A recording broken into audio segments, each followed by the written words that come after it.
Ассаламу алейкум. Бүгін 13 май. Кечки салам туугандар. Биз азыр жашыл бутоо жүргүзөбүз. Бул 3 жаштагы шабдалы көчөтө. Буну эрте жазда мартта бутаганбыз. Бутаган жерибизден азыр 6-дан 7-ден бутак өсүп келатат. Бизге анча көп бутактын кереги жок. Ошондуктан бизге керектүү бутакты алып калып калганын бутап салабыз. Булар ашыкча. Мынакей азыр буталган жерин көрсөтөйүн. Мынакей ушул жерден азыр кеминде 8 бутак өсүп чыккан. Демек ичине караган бутагын алабыз. Азыр оңой жылынат.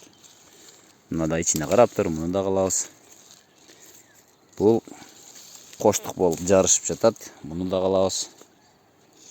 Демек бул астында үстүнөн пенсировка алып койдук. Мына ушинтип ала беребиз. Мына оңой жылынат. Кетти, кармадың үзүлөт. Эгерде мына ушундай мөмөсү боло турган болсо, анда учудан гана үзүп койсо болот. Мынтип чымчып гана үзүп коебуз. Эми тездетип көрсөтүп берейин. Мына тарс жылып кете бересиң.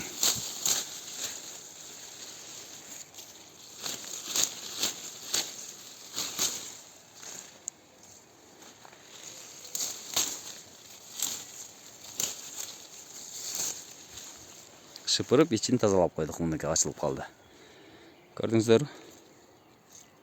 Тезилеп турган нерсе. Мына мөмөлөр дагы ачылды.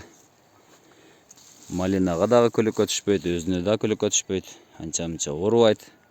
Ичинде шамал жакшы айланат, күн тиет. Ошол максатта жүргүзүлөт. Пенсировкага бир аз убакыт бар.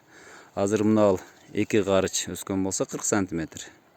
Дагы бир 50-60 см кийин баштаса болот. 25 майдан кийин, июнь айынан баштап пенсировканы үзүү жасаса болот. Мынтип. Мына ушундай туугандар, жашыл бутоо данектүүлөргө жүргүзүш керек. Өрүккө, шабдалыга, кайналыга. Мына ушулардын бардыгына жашыл бутоо жүргүзүү керек. Сиздер менен Багыстыр Кыргызстан каналы болду. Тынч аман болуңуздар, туугандар.